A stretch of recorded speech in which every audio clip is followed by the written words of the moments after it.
Have you ever laid in bed with the lights off, phone in hand, scrolling through other people's lives, watching them chase dreams while you stay frozen in a life you swore you'd outgrow? There's this deep ache in your chest, not loud, not dramatic, but constant, like a slow bleed you've learned to live with. You're not even sure when it started. Maybe it was the day you let fear make a decision for you. Maybe it was when you stopped speaking up just to keep the peace. Or maybe it was every time you broke a promise to yourself. Just one more time, until one more time became your lifestyle. You said you'd change. You looked at yourself in the mirror months ago, hell, maybe years ago, and said this time will be different. You promised to cut off the people who only show up when they need something. You swore you'd stop settling, stop shrinking, stop putting yourself second just to be liked. But here you are again, tired, frustrated, half alive, watching days blur together while the fire inside you quietly dies out. Nobody talks about how heavy it is to carry the weight of your own potential, that quiet torment of knowing you're meant for more, but not doing a damn thing about it. You smile in public, laugh at things that don't even touch your soul, say, "I'm fine," when you're anything but. And when the doors close, when the music stops, and you're alone again, you feel it. That crushing silence, that version of you who's watching your every move, silently disappointed. That voice that whispers, "You're betraying us again." You can fake it to your friends. You can post curated moments and slap filters on a dying spirit. But you can't lie to yourself forever. Eventually the truth catches up. And it's brutal. Because it's not about others hurting you. It's about how much of yourself you've abandoned just to be accepted. How many times you said yes when everything in your soul screamed no. How many times you shrunk your dreams to fit inside someone else's comfort zone. That's not kindness. That's slow suicide. And this is where most people break. Right at the edge of self-awareness. Right when they begin to see the role they've played in their own destruction. But that edge, that brutal edge, is also the beginning of transformation. Because real growth doesn't start with motivation, it starts with pain. The kind of pain that forces you to stop sugarcoating the truth. The kind that rips the fake identity off your face and shows you who you've really become. And no, it's not pretty. But it's real, and that's the only place power can grow, from what's real. This is why Stoicism isn't for the soft. It's not a feel-good mindset. It's not about pretending everything's okay while your soul rots behind a smile. Stoicism is fire. Stoicism is choosing to face what you'd rather ignore. It teaches you how to stand unshaken in the middle of chaos, not because life gets easier, but because you get harder to break. As Seneca said, "No man is more unhappy than he who never faces adversity, for he is not permitted to prove himself." Let that sink in. The man who avoids pain is the one who never earns power. And you're here because you're done avoiding. So in this video, we're not playing it safe. We're not sugarcoating anything. We're walking through 9 brutal truths, raw, unforgiving and necessary, the kind of truths that punch you in the soul, not to break you, but to wake you the hell up, to remind you of who you were before life numbed you. These aren't just lessons, they're weapons, and when you let them pierce you, you don't come out weaker, you come out sharper, focused, unstoppable.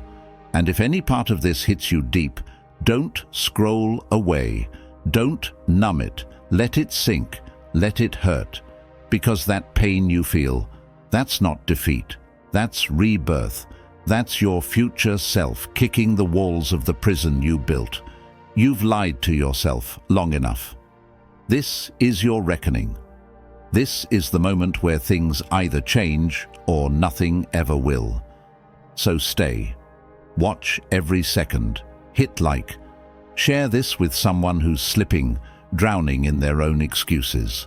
Subscribe if you're ready to build the kind of strength that doesn't need to be seen to be real. And after every truth, speak the affirmation in the comments, not for views, not for clout, for your own rebirth. This is how the old you dies, and the real one begins. Now let's get into it. Number 1. No one is coming to save you. No one is coming to save you. Not your ex, not your friends, not your family, not even God. If you're just sitting there, hoping, begging, waiting for life to throw you a rope, you think someone will notice how much you're hurting and just show up to fix it all? You think if you cry hard enough, pray long enough, or stay quiet enough, someone will step in and undo the damage? They won't. That's not how this world works. Life doesn't show up with a rescue team. It just keeps going. And the longer you wait for someone else to pull you out of your misery, the deeper you'll sink into it. You want someone to understand your pain. You want someone to tell you that what you've been through matters, that your story counts. But you're not living in a movie. No one's watching your struggle and planning a third-act miracle. No one's coming with a grand gesture or a perfect solution. It's just you, and it always has been. You're the only one who knows what it's like to carry what you carry. The only one who can hear the noise inside your own head. So why keep looking around, hoping someone else will silence it? There's a moment where you either keep drowning or you decide to teach yourself how to breathe underwater. That's the moment that changes everything. The minute you stop begging the world to be kind. The second you stop asking for fairness. Life isn't fair. It never was. It doesn't care how tired you are. It doesn't care how much you've already lost. And yet, that's where your power is buried. Because once you stop expecting rescue, you stop waiting, and you start moving. Marcus Aurelius once said, "You have power over your mind, not outside events. Realize this, and you will find strength." That's not just a quote. That's the hardest truth you'll ever face. You can't control the way they left you. You can't erase the nights you cried alone. You can't undo your childhood or your bank account or the years you wasted on people who didn't see you. But your thoughts, your focus, your decisions today, that's your kingdom. That's your battlefield. And if you don't start defending it, your mind will become the prison your soul slowly dies in. It's okay to admit that it hurts, that you're tired, that you're scared. But don't stay there. Don't make a home in your suffering. That pain was never meant to be permanent. It was meant to wake something up in you. Something that says, "I won't die like this." Something that refuses to keep waiting for love, approval, validation. Because once you stop looking outside yourself for a savior, you finally meet the person who was meant to carry you through the fire, you. It's brutal to realize no one's coming, but it's also freedom. Because once you stop waiting for someone else to choose you, you finally choose yourself. And when that happens, the world doesn't get to define you anymore. Your past doesn't get to win. Your pain doesn't get the last word. You do. Number 2. People respect your silence more than your begging. You think if you just find the right words, they'll finally get it.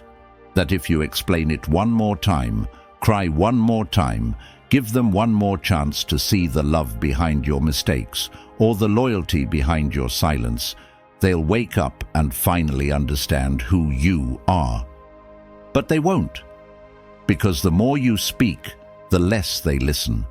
The more you explain yourself, the more they tune out. You're trying to convince someone of your worth while they're staring at their phone, halfway out the door, already forgetting what your voice sounds like.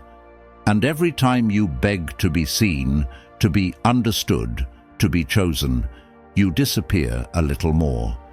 There's a brutal truth in life. The people who need your words the most are often the ones who'll never hear them. Not because they're deaf, but because they've already decided who you are in their story, and nothing you say is going to change that. You could burn your throat raw, trying to explain your side, your pain, your reasons, and still be reduced to a sentence they tell someone else to justify walking away.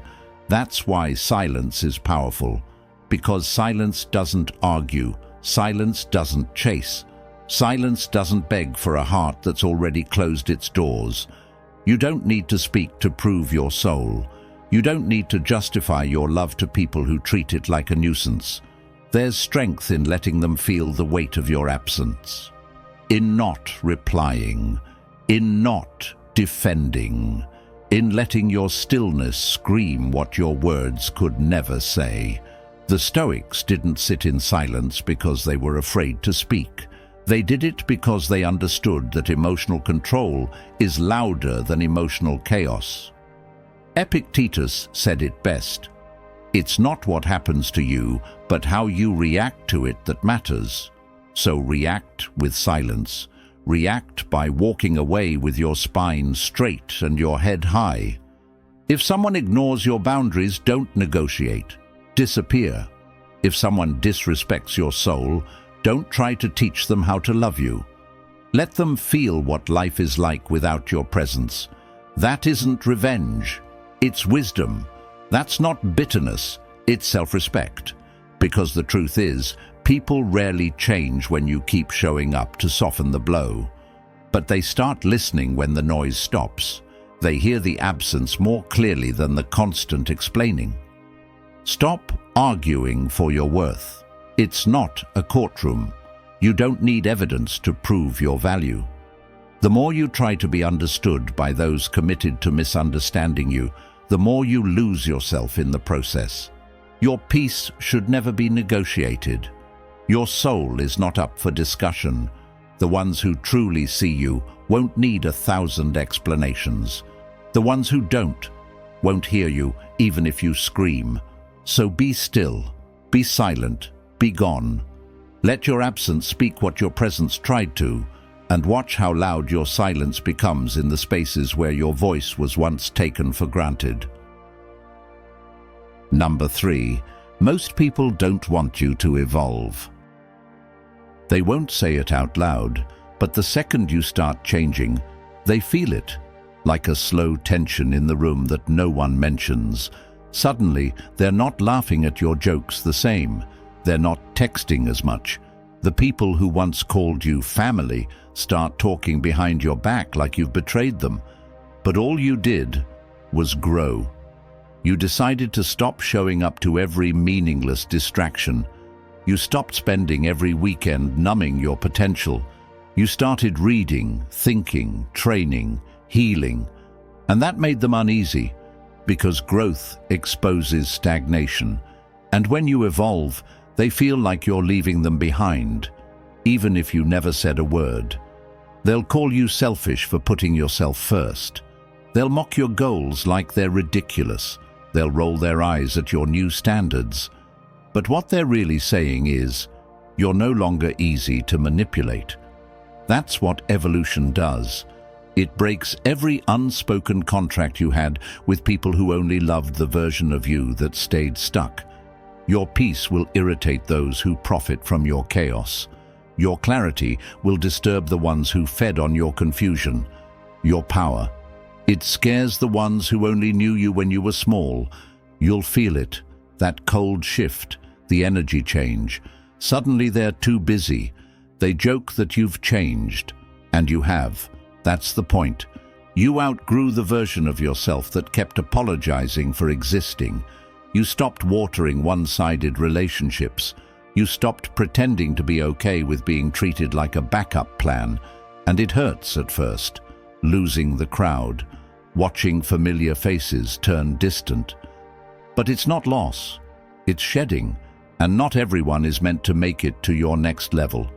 Some people were only meant to know the broken version of you, not the rebuilt one. Seneca said, Associate with those who will make you better, not those who drag you back into old habits, not the ones who shrink when you shine, but the few who clap even when your success leaves them in the shadows. You weren't born to stay palatable. You weren't meant to tiptoe around people's insecurities just to be liked. You were born to outgrow, outlast, and outshine the expectations they placed on you when they thought you'd never rise. Let them talk. Let them fall off. Let them misunderstand you. Your evolution doesn't need a witness, just a backbone. Number 4. You become what you tolerate. Every time you let it slide, a piece of you erodes. Not loudly, not all at once, quietly, like a slow leak in your soul that you stop noticing because you've learned to live with the drip. Every time you bite your tongue when someone crosses your line, you send a signal to the world that your boundaries are flexible, that your peace can be disturbed, that your heart is negotiable. You're not trapped. You're just tolerating what you said you never would. You're bending in places that were never meant to fold. You're swallowing your anger, your needs, your intuition, and calling it strength. But that's not strength. That's self-abandonment in disguise. That's a silent war against your own soul while smiling on the outside to keep the peace. And no, you're not unlucky. That's the lie we tell ourselves to avoid the brutal mirror. The truth is, you've allowed too many things to stay that should have been cut loose a long time ago. That friend who always needs you but disappears when you're drowning. That partner who gives you just enough love to keep you hoping but never enough to feel whole. That job that leaves you empty but pays just enough to keep you scared of leaving. All of it is shaping you, not by force, but by permission. Toleration is not neutrality, it's direction.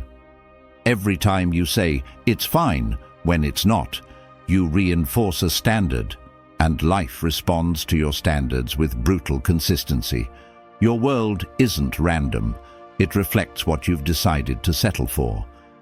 Epictetus once said, "First say to yourself what you would be, and then do what you have to do."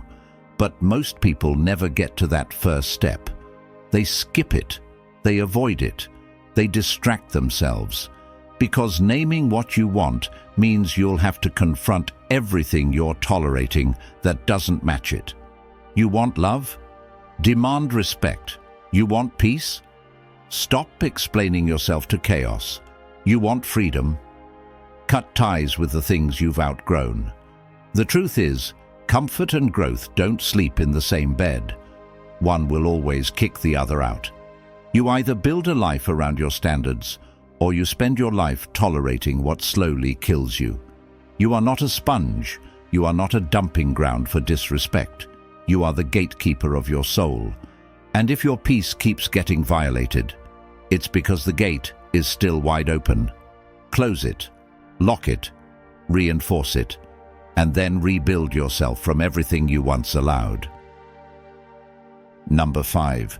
Motivation is a lie. Rituals build empires. You keep waiting for that feeling, the surge of motivation that's supposed to hit you like lightning, suddenly jolting you into action. You wait for the moment you feel ready, confident, inspired. You think that's the key to starting, to changing, to becoming better. But here's the brutal truth. That feeling almost never shows up. And if it does, it's fleeting. Like a spark that catches dry wood, only to vanish before you can build anything real. Motivation is a liar dressed as a friend. It comes to steal your time, then leaves you with an empty promise. Discipline, on the other hand, is the slow fire, the relentless grinding heat that melts weak wills and forges monsters. It's the quiet, ugly work nobody talks about. The ritual that makes the difference between those who dream and those who conquer. The people you look up to didn't get there because they woke up every day feeling like champions. They got there because they built habits that didn't ask permission from their emotions, because they showed up when it was boring, when their bodies screamed no, when applause was silent and the world was asleep. You say you want change, but you still scroll through your phone for an hour in the morning, numbing yourself to the possibilities. You say you want clarity, but you refuse to sit alone with your thoughts, afraid of the silence. You say you want peace, but you keep opening the door to chaos, inviting distraction and doubt into your mind like an uninvited guest. You don't climb because you feel like it. You climb because you do it, again and again, like a damn machine. Marcus Aurelius said it best. At dawn, when you have trouble getting out of bed, tell yourself, I am rising to do the work of a human being. This is the battlefield where your mind is trained every single day, where showing up isn't a choice, but a necessity. Because every ritual you skip is a nail in the coffin of the man you could have been.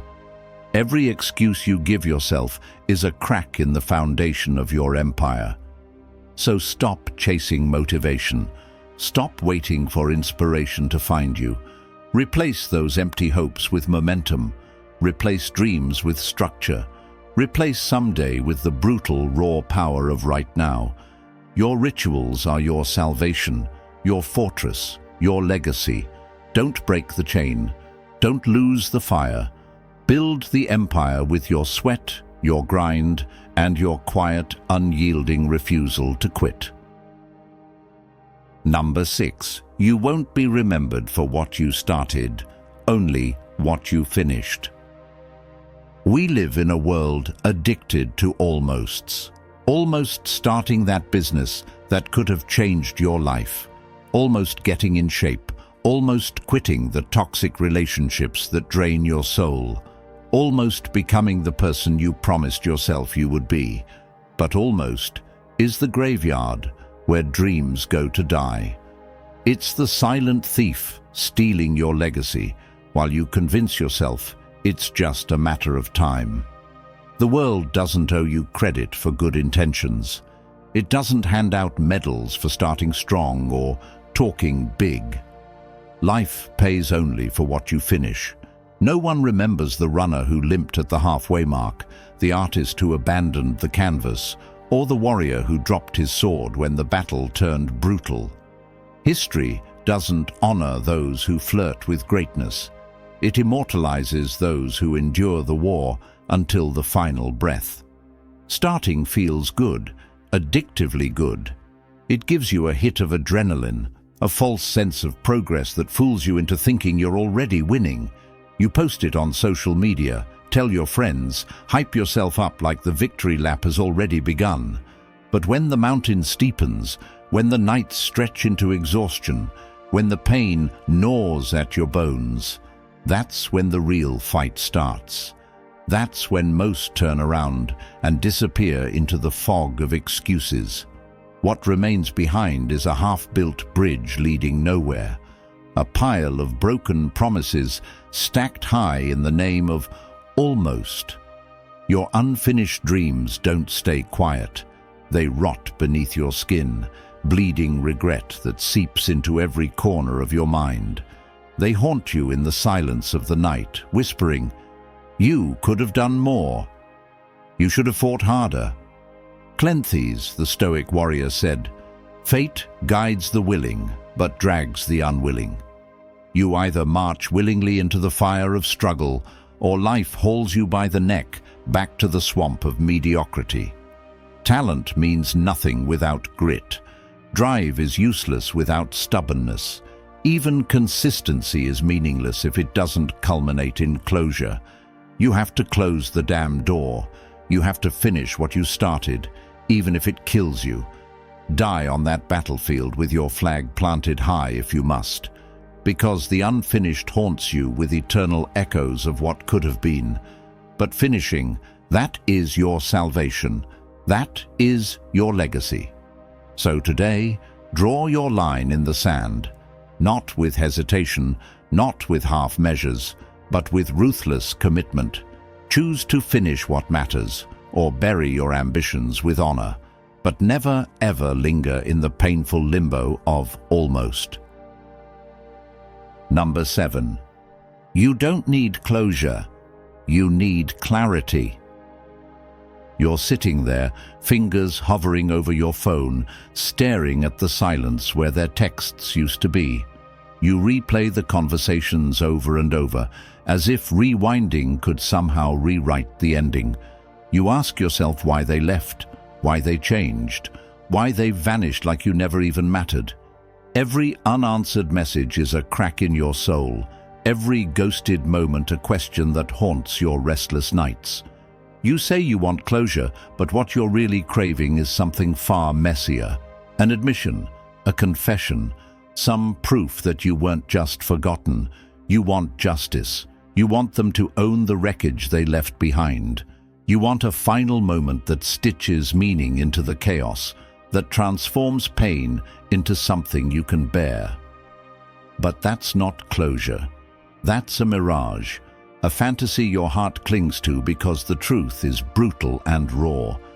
The truth is this: you don't need closure. You need clarity. You need to strip away the illusions and face the cold, unforgiving reality that some people will never apologize, never explain, never make amends. Some doors slam shut with no warning and never crack open again. The silence you're waiting to fill is never coming. The answers you seek are buried deep beneath their absence, and you don't have to wait for their apology to stop hurting. Forgiveness isn't a gift you give them. It's the healing salve you pour over your own wounds so you can stop bleeding. Forgive them not because they deserve it, but because you deserve peace. Because holding on to the pain is like clutching a live coal. Only you get burned. Epictetus said it best. It's not what happens to you, but how you react to it that matters. Let those words sear through your chest. They left? Let them go. They lied? Let that be your lesson. They switched up? Be grateful. They showed you who they really were before you wasted any more heartbeats. Stop letting the ghosts of your past siphon the life from your present. You're here. You're breathing. You're not the broken soul they left behind. Stop rereading that same damn chapter hoping the ending will change. It won't. The story you deserve starts when you close the book on what was. You don't need closure. You need a mirror, one that reflects the truth of who you are beneath the weight of those who never truly loved you. You need clarity to strip away the lies and reclaim yourself. Only then can you finally stand tall and walk forward, unshackled, fierce, and free. Number 8. The hardest war is the one you fight in silence. No one stands in the crowd with a banner when you say no to the cravings that scream inside you. No applause follows when you silence the chaos in your mind, the panic that wraps around your chest like a vice. Nobody sees the invisible battles, the nights you curl up alone, tears sliding down your face, choosing to bury your pain rather than reach out to the one who shattered your trust. This war is unseen, unheard, yet it is the fiercest battle you will ever fight. This isn't the war that people post about or glorify on social media. It's the one that rages behind locked doors, in the dead hours of the night, when the world has turned its back and your only support is the backbone you refuse to break. It's the fight for your dignity, your peace, your very soul. In silence you hold the line, even when every part of you begs to surrender. Marcus Aurelius, the emperor who ruled with iron and wisdom, said, "The best revenge is to be unlike him who performed the injustice." That's not just a quote. It's a battle cry for those who refuse to be defined by the blows life deals. When life slams you down, you don't stoop to their level. You rise with a fierceness that burns through the darkness. When betrayal cuts deep, you don't plead for scraps. You build empires from the rubble they left behind. Real power is not loud. It's the quiet resilience in the face of despair. It's the grit that keeps you standing when every muscle screams to fall. It's the refusal to let your story be written by those who tried to break you. While the world sleeps, you are awake, grinding, healing, growing stronger in the shadows, where no one watches. If no one else has told you this today, let me be the one to say it loud enough for your soul to hear. I see you. I see the warrior behind your silence. I see the courage it takes to hold peace in a world begging you to explode. I see the battle scars you carry hidden beneath your calm exterior. You are not weak. You are not invisible. You are fighting and winning the hardest war there is. And that victory, it's eternal. Number 9. One day, your name will be spoken for the last time. Pause. Take a breath. Imagine the day when your name is spoken for the last time. Not in passing, not in noise or celebration, but that final heavy moment when no one else utters it again.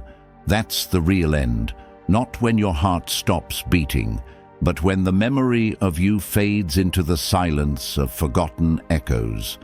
The last whisper of your existence slips away. That is the true death. This is why the Stoics hammered home the idea of memento mori, remember death. Not to drag you down, but to shake your spirit awake, to light a fire beneath your feet that no excuses can quench. Time is slipping through your fingers. The clock has already started ticking, relentless and unforgiving. Your forever isn't forever at all. So stop asking yourself what you'll leave behind when you're dust. Instead, ask what you are building right now that will carve your name into the bedrock of memory. What are you doing today that demands to be remembered? Not for empty applause or fleeting fame, but for raw, undeniable impact. Will they remember you for your unwavering discipline when the world was crumbling around you?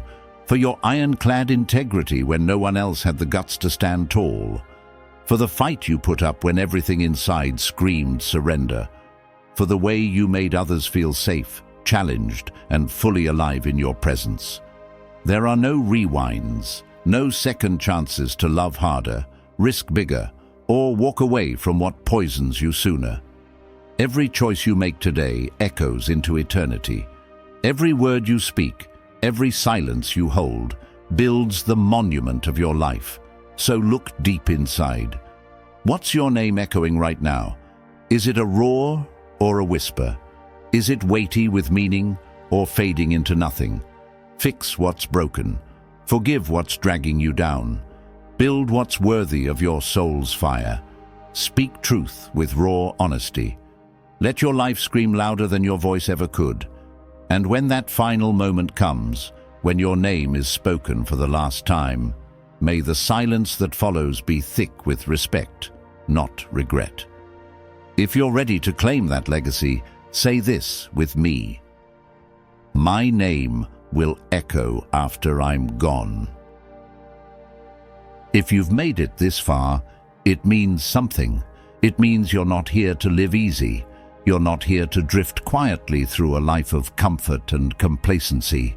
You're here to stare down your most brutal truths, the raw, unfiltered reality that no one else wants to face.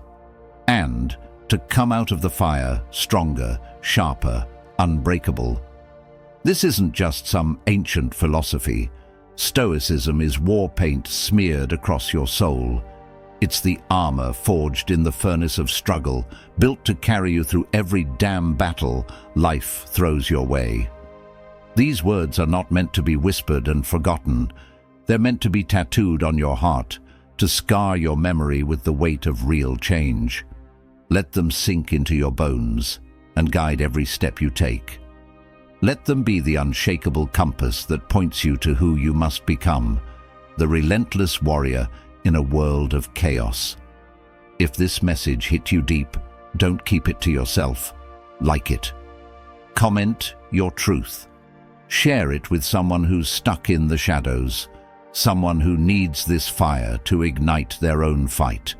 And if you're ready for more, hit that subscribe button, because we're far from done. This journey is only just beginning. You're not walking this battlefield alone. We are in this together. And every day you're not just surviving, you're becoming unstoppable.